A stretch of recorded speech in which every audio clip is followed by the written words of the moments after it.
Hello, my name is Tom, and I'd like to welcome you to my talk, Getting Back to Sleep as Soon as Possible for the On-Call Developer, or How to Win at On-Call here at stackconf online. Unfortunately, we couldn't do this in person, but I'm really happy to be part of the online presence of the conference.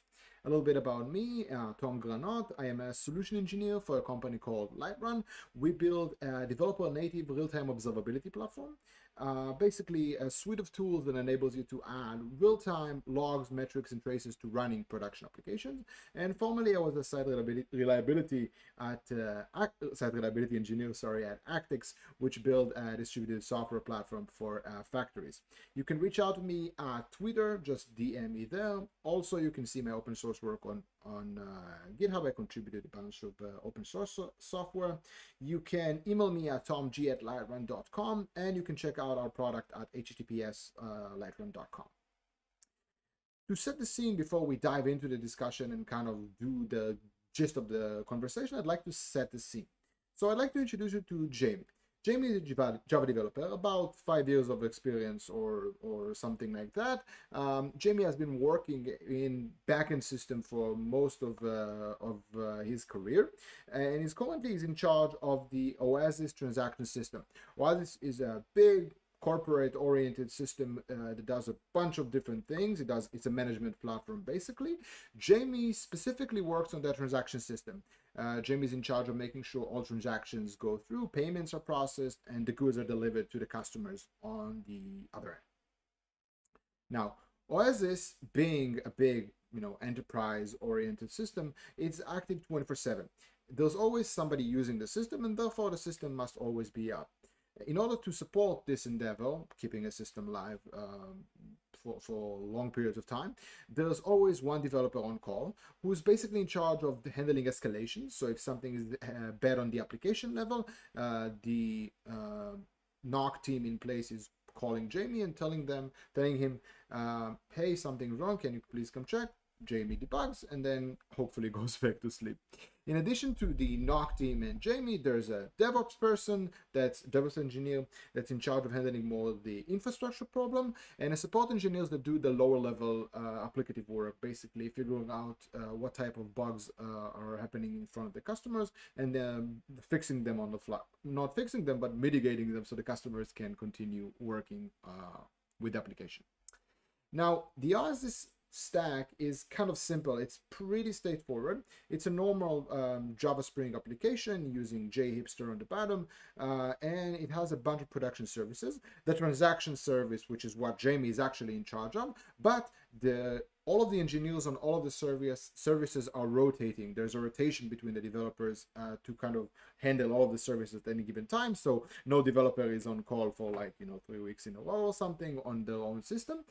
In total, inside kind of the part that Jamie is aware of, there are 6 services.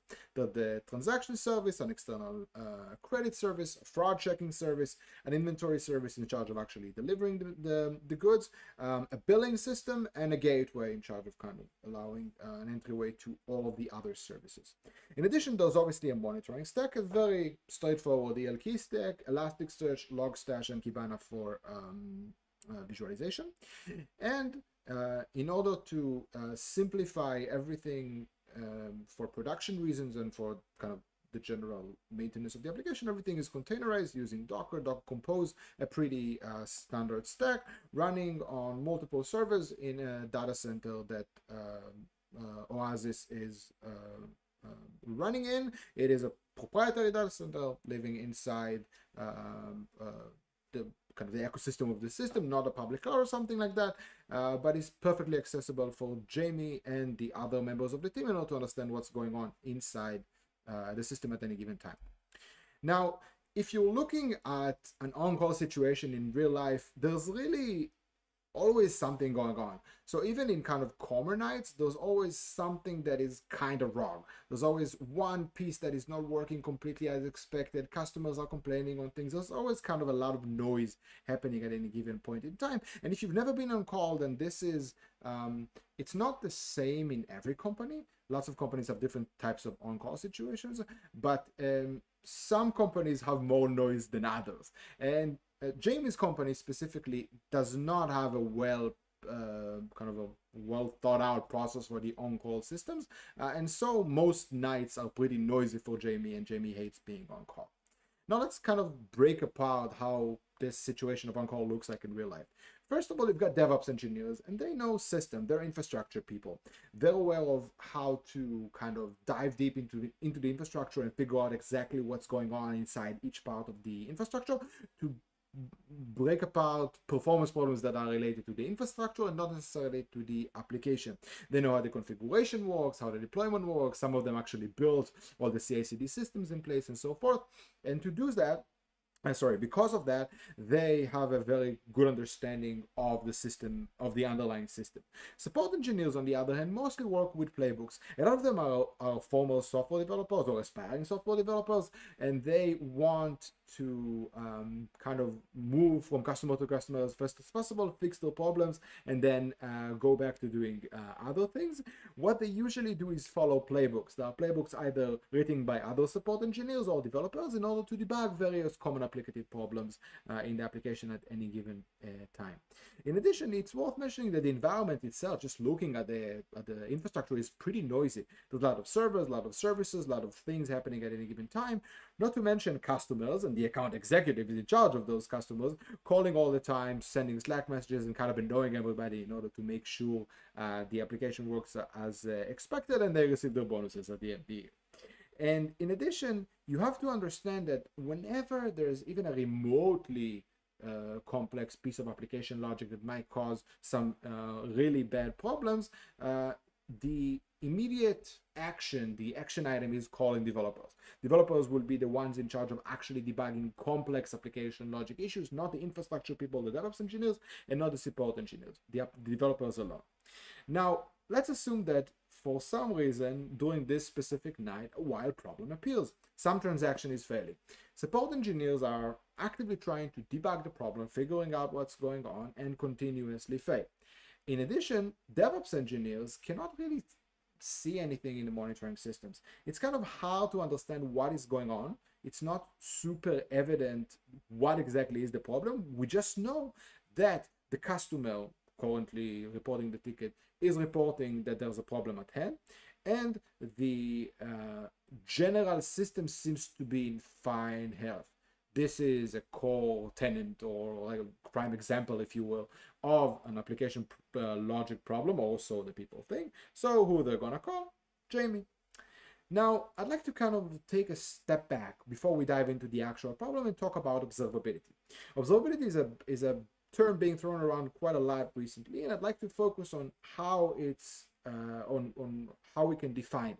So an observable system is one that encompasses the concept of observability, which can be defined as the ability to understand how your systems work on the inside without shipping new code.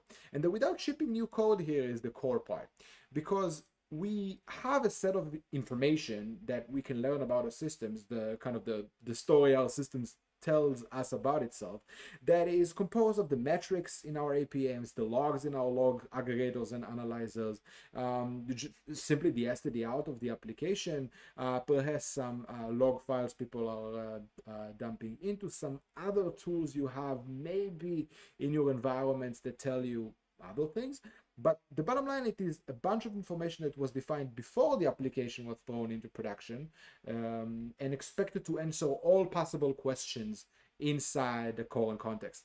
This is obviously, as any senior enough engineer will tell you, not enough. Sometimes there are bugs that are just very hard to detect whatever, even given all the information you already have. And so observable systems are systems that are built to solve this problem. They are systems that they tell the full story as much as possible to the people trying to debug them. Now, let's focus for a second on some things your tools actually do tell you. First and foremost, there are logs, and logs are kind of as the name suggests, a long list of things that happen inside your application at any given time, and then kind of tell the story of what's going on. They will tell you what is going on at any given point at a specific machine or at a specific service, depending on the level of granularity that you'd like to dive into. And in many cases, they are just enough. In many cases, they tell you exactly what happened on a specific problematic place, and then you are able to move forward and debug it just based on the logs. The problem is here, you look at the logs and you can see what happens. A lot of more complicated logging analyzers and even the simpler ones today allow you to query the logs in smart ways and fast in order to almost surgically find a specific piece of information you'd like. But remember, these logs are, as again by definition, they are limited to the logs you've added to your application while developing it, and sometimes they are indeed not enough. In addition, there's another set of pieces of information, usually quantitative, called IT metrics. These are the metrics that of the kind of the system your application is running on. This can be stuff like CPU usage, how much memory is used, what's the load on a specific machine at any given time, and so forth. These tell us how the machines our applications are running on feel. They tell us whether we need to add more machines, whether we need to add capacity to a specific machine, or and so forth.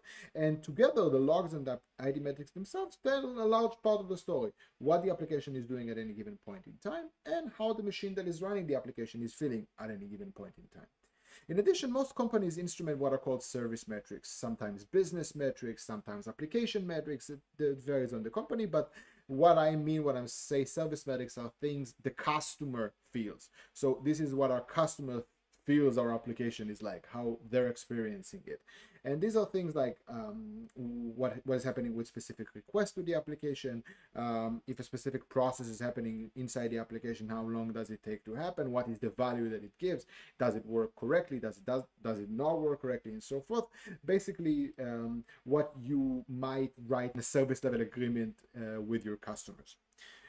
In addition, when you're looking at developers that are trying to better understand this kind of request cycle of an application, a lot of people today use distributed tracers, things like Zipkin, Jaeger, and so forth, that tell you what happens after an API call happened. So you have tracers that let you follow kind of the path down the various API calls that are being called downstream. So this API call triggered the other API call, and that specific API call took this time to respond. And inside the trace, you can see how much time each part of each type of process took in order to finish the kind of the final output of the API call. And you can try and debug which process takes the longest and then attack it one piece at a time. In addition, we have profilers. I'm talking about profilers have different uses, different level of abstraction, inside your application. What I'm talking about are things like JProfiler, for example, that allow you to profile the performance of the JVM, or one layer of abstraction in your stack, and they're very useful for kind of finding difficult performance problems, things that are not obvious from the machine running the application or the logs, the application itself, but are kind of situated in a middle layer of sort. They allow you to kind of fine-tune your understanding of the application's performance. There's also another subset of tools, and debuggers now have many different names across many different languages, frameworks, platforms. What I'm talking about are your traditional debuggers, something like you might have inside IntelliJ or Eclipse, that allow you to step in, step out, step over different steps of the application and debug them breakpoint by breakpoint, basically walking through different steps of the application process in order to understand what is going on, and basically let's say follow the path of the application and see how it works like in real life. And there's one more set of tools that I like to talk about, which are exception monitoring, exception handling. There's a bunch of different names for them. What I'm talking about are tools like Sentry, for example, and there are a lot of tools in the market today. What they do is they allow you to look at the exceptions thrown by your applications and enrich the information.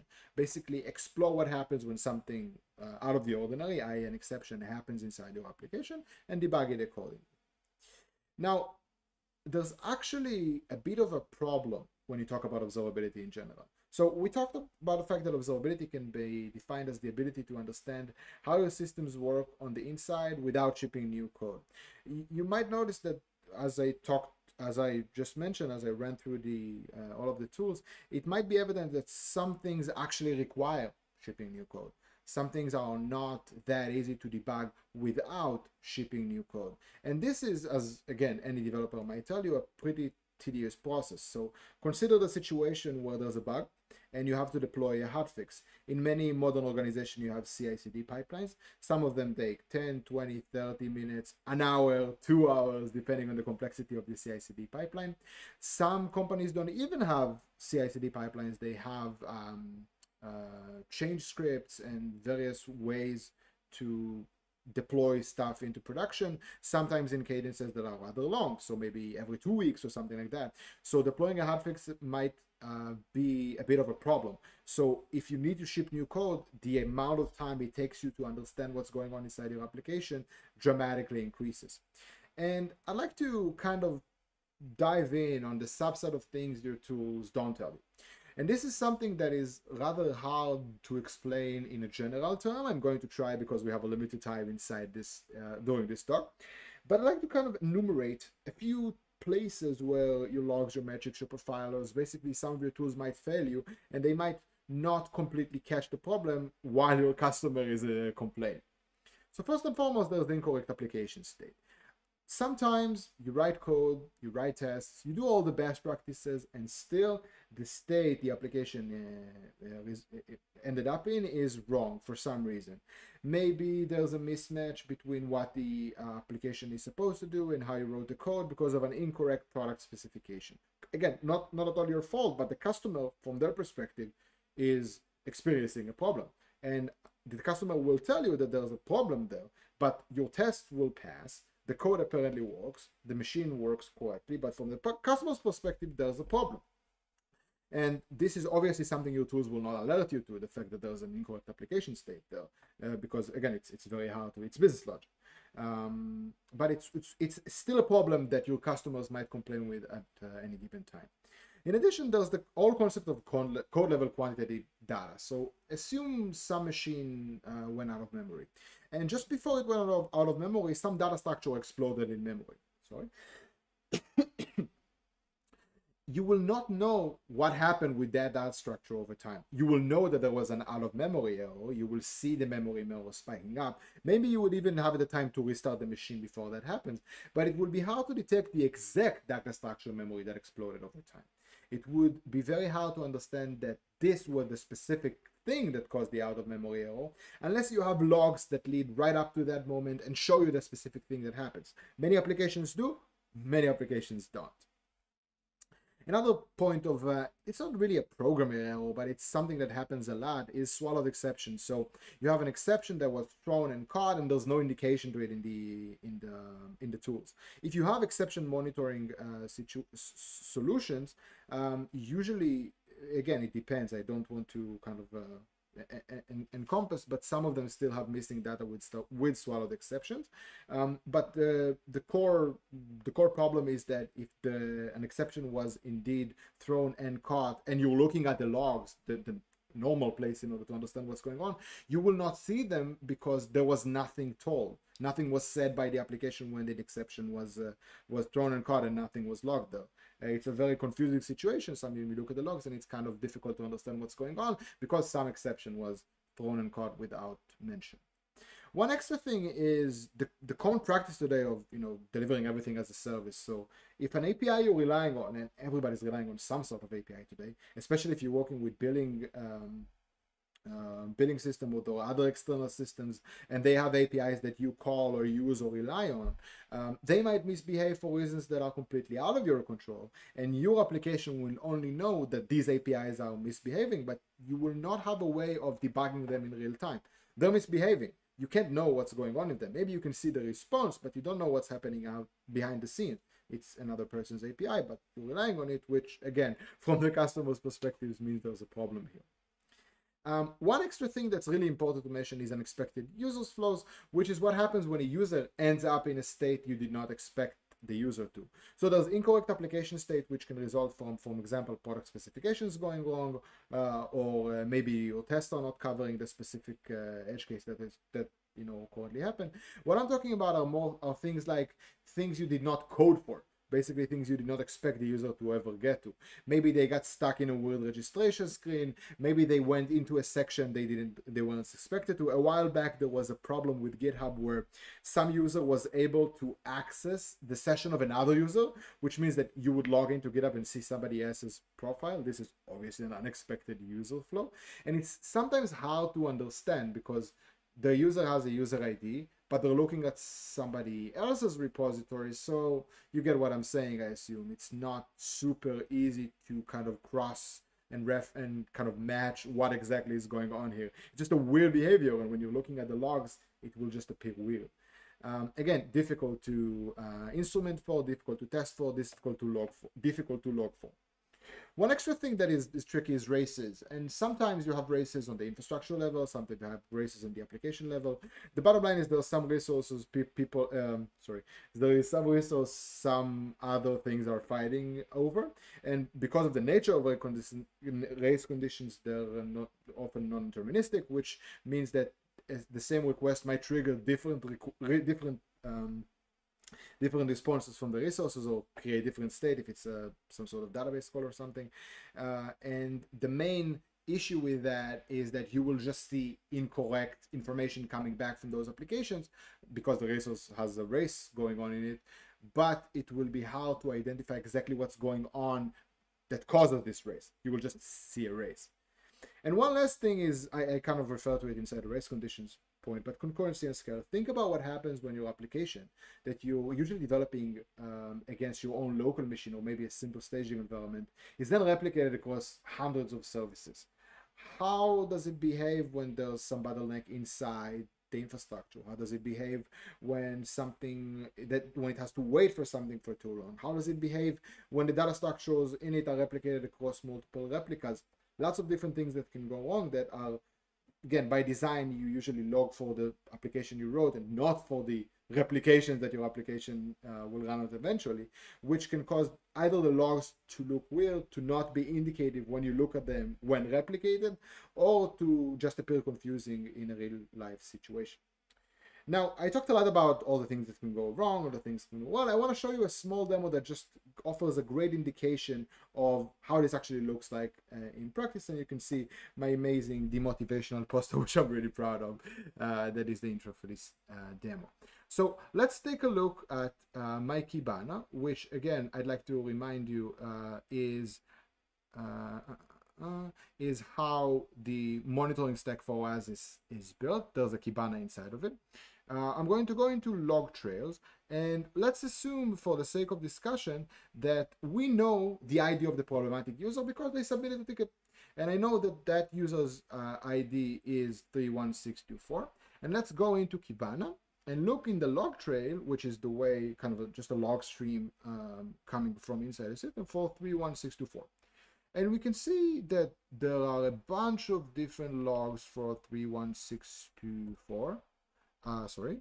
And you can see there was about, let's see, 1, 2, 3 requests roughly in the past hour or so. Now, when you look at the information, you're trying to kind of follow the path, you see that there are a bunch of different services. Obviously, you know the system, you kind of know the flows, but you're trying to follow the specific request that happens. You have a general timestamp of when exactly that happened. We know that this happened roughly at 8 o'clock, and the inventory service is the first thing that is being called, and you can see that the log says that the purchase was started to being processed, which is good. It means the process has started to being processed. The purchase has started to being processed, which means the operation started successfully. And you're kind of trying to follow the flows. So it started to process the purchase, then it started to validate the transaction, then you started to check for credit. Then it went to another service to check for fraud. Basically, a bunch of things happened to ensure that the transaction is valid. Then actually, you can see that they started to build a credit card, which is good. In an external billing service, which means it's something outside some other API calls. Okay, and then the billing, it started to build a credit card and started to perform billing, and it actually finished to perform the billing. It finished checking the fraud. Basically, you can see that the entire flow went all right. And it finished validating the transaction, but as far as I'm looking at the logs, I can't see any problem, right? It's not clear what exactly is the problem here. And usually what happens here, because again, this is basically all I have no other metrics here or things that can help me know what is happening. What I know is that the user is experiencing some sort of problem. The transaction is not going through, but the logs are telling me that transactions are going through. So usually what happens is you kind of refer to look at the code and see basically, how the process actually takes place. Maybe we missed something when trying to log for the specific problem. So I'm going to open my IntelliJ, which obviously has the code loaded. You can see all the relevant services here. And I'm going to try to follow it service by service. So we're starting with the inventory service, which is indeed here, and it contains an inventory resource. We can see that the inventory resource calls something called the transaction service thing client, which makes API calls that validates the transaction. Let's look at what happens when it validates a transaction. It basically calls the transaction resource to validate the transaction, which is another resource, not the inventory resource. So let's look for that transaction resource inside the call. So transaction resource. Let's look for the transaction resource. Where is my transaction resource? 1 second, sorry. Transaction resource. And inside that transaction resource, you can see that there's another call. And if you look at the logs, that makes sense, because you can see there's like a stream of logs here. And if I'm going back to the transaction source, there's a credit service thing client that calls the check credit API call, which makes sense following the logs here. All right, let's go into that check credit method and see what it does. It calls the credit resource. Excellent. Let's go into the credit resource.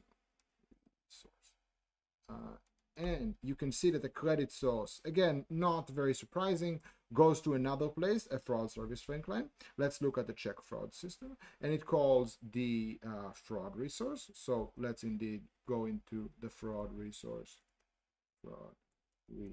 again. And when I go into the fraud resource, I start to see something interesting. So there's a check for fraud method here that has a weird issue. And this is basically, you can see that this is exactly the problem if you take a close look. There's a check fraud method here that, checks for fraud, unsurprisingly. And inside the check for fraud method, there's a try catch block, and somebody forgot to log the exception, basically say what happens when an exception was caught. And if you ever work with Eclipse, this is basically what happens when you do an auto generate inside the IDE, a very common error. People often forget to fill it out while they're coding. Basically what happens is that while this thing happened, when the transaction was processed, there was a try catch block with a swallowed exception. Again, it's a very simple fix once you know that an exception was thrown and caught, and there's a missing bit of information here. But think about all the process that I just did, right? It takes a long time, even for an experienced programmer. It can take a few minutes to figure it out, and this is time while the customer is complaining that the transactions are not going through. Maybe there's a critical business process at risk here. Maybe something bad is happening and the customer is relying on the software to solve their problem, and this of course leads to frustrated customers, which leads to cancellations, and the cycle. Let's go back to the actual lecture talk, sorry. And we talked about all of those things that the tools don't tell. In this case, it was a swallowed exception, but I'd like to kind of offer a different approach. Instead of looking at observability, which is saying build systems that are as observable as possible, we have to admit that sometimes there are things we can't really account for. We have to make sure that we build a system as observable as possible, but we also must have a process in order to ask new questions when there is missing information. So I'd like to offer this concept of continuous observability, which can be defined as a streamlined process, as is something that is easy to do and fast and kind of streamlined, basically, for asking new questions and getting immediate answers from your systems. And at LightRun, we're basically building a continuous observability toolbox. You can add real-time logs, metrics, and traces to your application. Again, we have a free tier. You can jump onto our website, lightrun.com, try it out. But in the meantime, there's actually a lot of things you can do to make sure that when you're on call and the system is not observable enough, to make sure you actually win at the on-call situation anyways. And the first and foremost thing is you can choose to love the situation. And this is small but important. Everybody on the team is struggling when there's a problem. DevOps engineers are not happy they couldn't fix the problem. The support engineers are not happy they couldn't fix the problem. You're not happy you couldn't fix the problem. So instead of being angry and kind of throwing blame around, you have to make sure you love the situation as much as possible. You love it instead of hating it, and that will basically spread the love around, and everybody will be much happier inside the situation. It's small but important and worth mentioning. Following up, you have to make sure that you as a developer have all the tools you need to do your work. First and foremost, you have to have your computer ready for the on-call session. Make sure you have everything open and loaded inside the relevant tabs. And basically make sure that if somebody calls on you, you don't have to spend precious customer time, setting up your environment. One extra thing is the documentation part of it all. So usually what happens is you're looking at a problem and you're solving it. You basically wrote a fix, and then you're saying, oh no, this is so out there, it's never going to happen again. I want to tell you that you're wrong. It's going to happen again.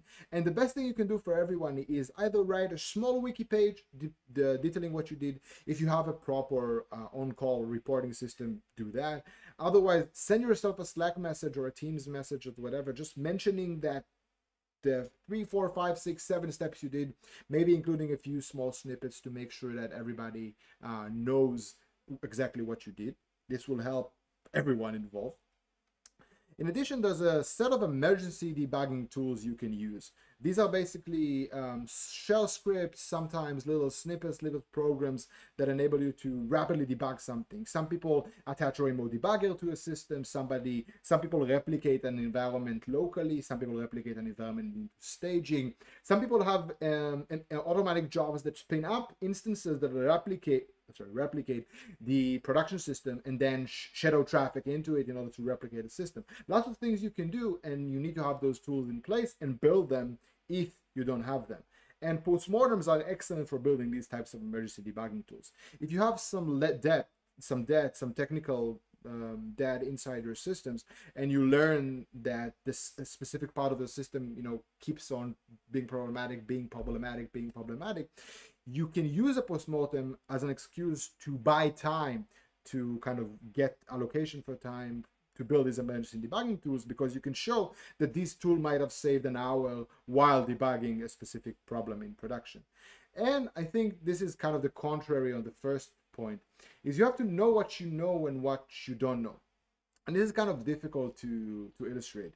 Sometimes the problems inside a system that are just out of your control. If it's an infrastructure problem, involve the infrastructure person. Don't try and debug it yourself. It's okay to work together. That's the entire kind of point of the process. Don't do any heroics. Make sure that you solve the problem as much as possible and use all the resources the organization has gave the situation. That's basically why there's a DevOps engineer and a NOC team and a support engineer and you on the team. You're all supposed to work together and pass responsibilities between you in order to solve the problem at hand. Now, this is kind of scratching the surface of the type of things that can help you in a production system, in an on-call situation with a production system. I'd be more than happy to talk with you, figure out the situation. Excuse the title here. I was a formerly developer advocate before I was solution engineer. It might be quite telling actually from the way I gave my presentation, or at least I'd like to think so. Again, my Twitter and GitHub are open for you for perusal, and tomg@lightrun.com is my address. Visit us at lightrun.com and really reach out if you have any questions, thoughts, ideas, whatever. I'm here for you.